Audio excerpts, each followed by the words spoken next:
Let's be honest with ourselves. Deep down we know that they're going to do something like this. Look at that. Look at that thing.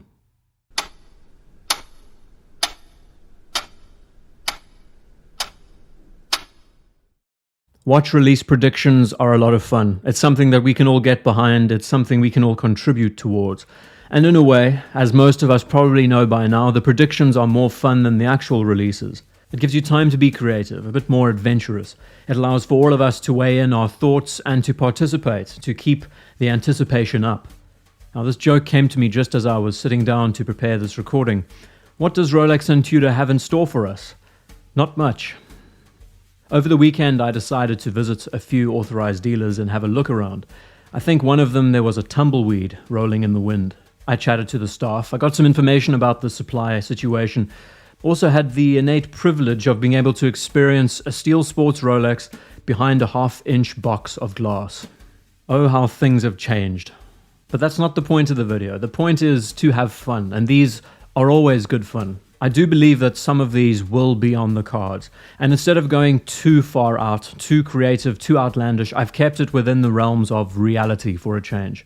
Now, in fairness, we have seen some amazing reimaginings, recreations, evolutions of models in their line. The Submariner being tweaked, the Explorer lines being adjusted, Oyster Perpetuals in different colors. It's only natural then that we might see some evolutions in other areas and gives us a clearer picture into watches that we might see adjusted. But first off, we need to talk about the watches that might be discontinued. The Yacht-Master 2, the Milgauss, the Air King. I think if any of these watches or all of these watches go, it won't be a surprise. They've been around for a very long time and their day is soon to come. There's also many rumors that we will be seeing the return of the Hulk Submariner in one configuration or another. That is a very bold claim, and to go against this, what I've decided to do is adjust another model in such a way that we get an injection of green for a change. Why would the brand be doing this? I guess in a way to dilute the interest that's going towards the current Hulk Submariner that's discontinued. This will be a good option. Is it possible? Yes. Is it likely? I don't believe so, especially after the release of what we call the Starbucks or the Cermet Submariner, black dial, green bezel. Going against that and all of a sudden introducing a green dial model again will just inevitably make the Cermet model a limited edition and drive more attention towards that watch. So if they're trying to remove the attention away from the Hulk, it's kind of a lose-lose situation because another watch will get the attention instead. Let's talk about a watch that has moved beyond being just a rumor and is almost guaranteed to be released this year, and that is the Yacht-Master 42 in titanium. We've seen prototypes of this watch being used in the field. We know quite a lot about it, which is pretty bizarre, considering that Rolex likes to keep a tight net around all their new watches. A much darker anthracite titanium finish, no date on the dial, a nylon strap to go with it. And if we look at the release schedule and we see how it's been staggered, just as Tudor releases their variant, titanium on an 8/0 strap, so Rolex does the same. There is very often a parity and a relationship between these two brands and when they release their watches. So this is highly probable, believable. This is going to be one of the most expensive titanium watches on the market, and when we look at the Yacht-Master line and what this piece actually represents as way more of an instrument compared to the Submariner and the GMT, it's injecting a new kind of energy into the Yacht-Master, moving away from it being this dress-oriented formal piece into something that is way sportier, probably one of the most action-ready watches that Rolex offers. And I think what makes it even better when you think of it aesthetically is that the entire piece is matte finished. Case, dial, bezel, even the strap. This is not so much a prediction, more like an affirmation that this watch is going to be released this year. Now we move from something that's realistic to something a bit more unbelievable but still possible, and that is the GMT line. We've just seen how the Submariner has been upscaled, pushed to 41mm. The GMT is naturally going to follow suit.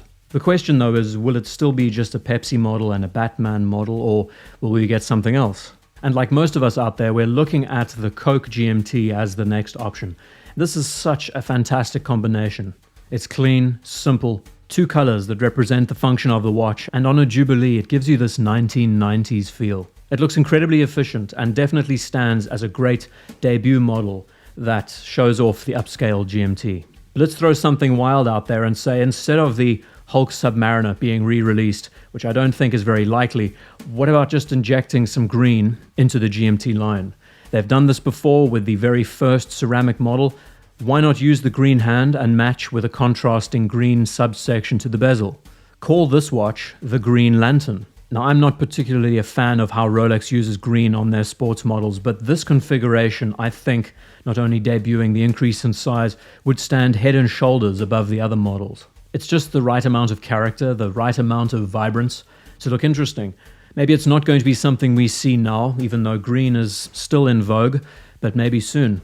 Last but not least in the Rolex line, we can talk about the one watch that has been neglected the most, which is still the most sought after, but nevertheless, it's one that is in desperate need of a bit of a facelift, and that is the Daytona, especially the steel models. Sitting at 39 millimeters, seeing these pieces shifted up to 41 would make such a world of difference. This is highly unlikely.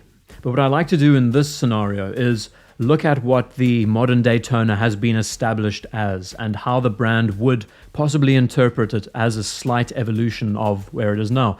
We know that Rolex doesn't backtrack when it comes to the amount of text on their dials.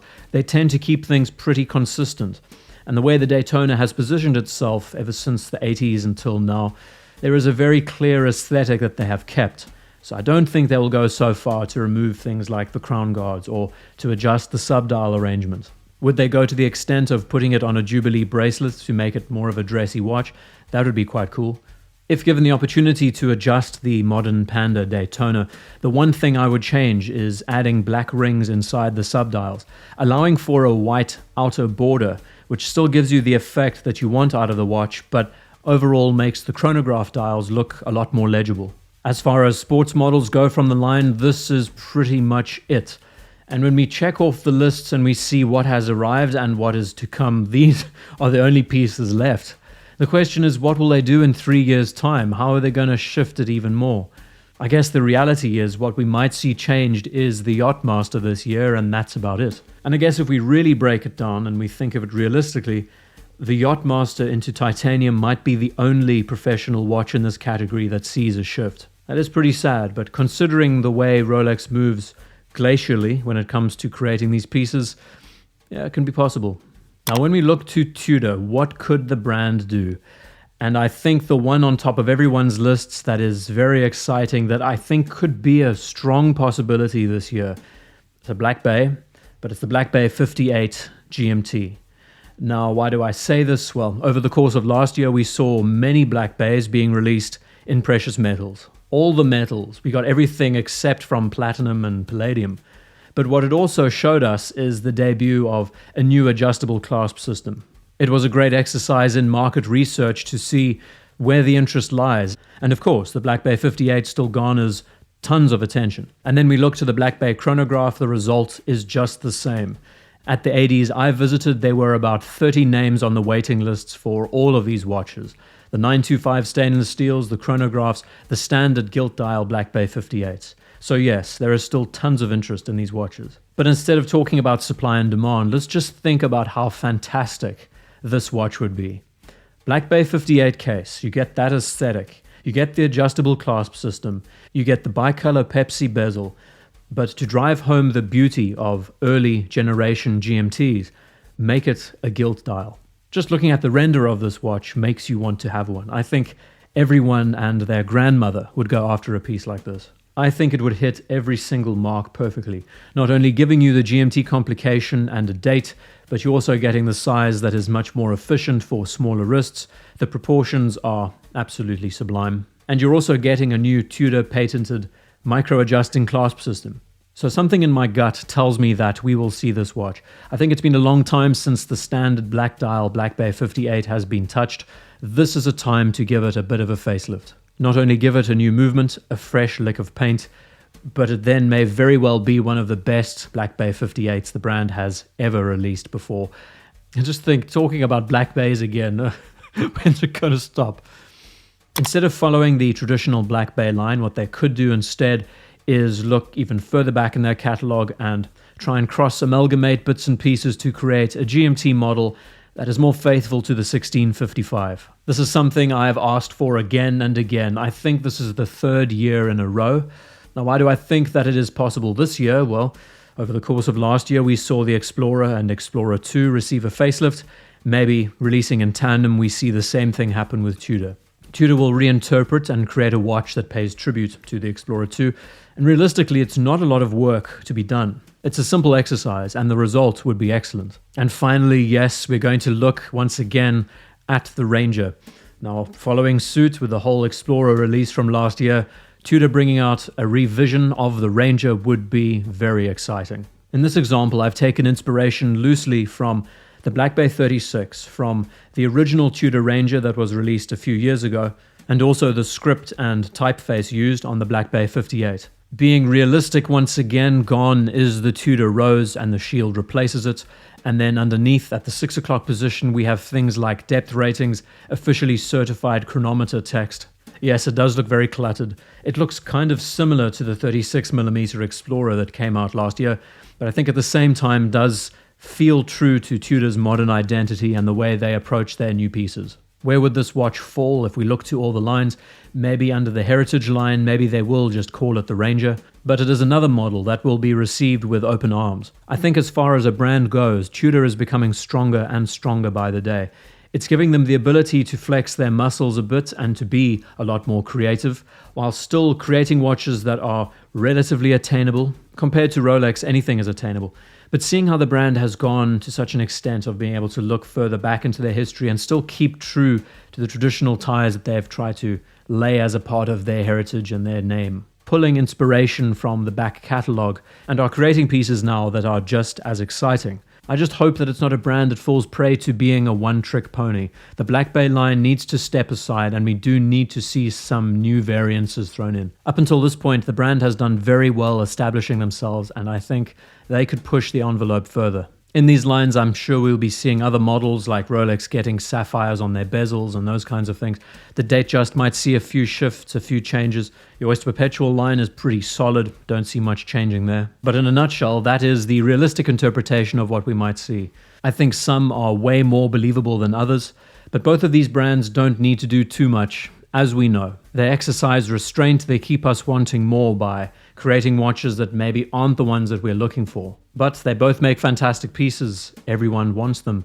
And after chatting to a few people at the ADs over the weekend, everyone who sells these watches are not worried about the supply. And the long and short of it is, the interest in these brands has never been stronger. I wish I could cover these prediction videos every week because they are so fun to do. I think we've gotten to a stage now where we see just what has been adjusted. The Submariner, the GMT, it's almost like we can gradually say that this is going to be next and this is going to be next, and so it goes. When I think back to 5 years ago, when you could just go in and get watches in hand, I mean, these watches that I saw, they were the Batman, the CHNR, Sea Dweller, No Date Submariner. These were under half-inch thick glass boxes, and they couldn't be adjusted or removed. So not only were there no pieces there, but the ones that were there couldn't be handled. I think the strangest thing of all is when you go from the AD over the road to the next store, who are selling second-hand Rolex watches for double the price, they're all there in the window. So it's like you're getting to see a lot more variants, a lot more models outside of the authorized dealers instead of at the place of sale itself. It's strange, but that's the world we live in at the moment. I really hope it changes.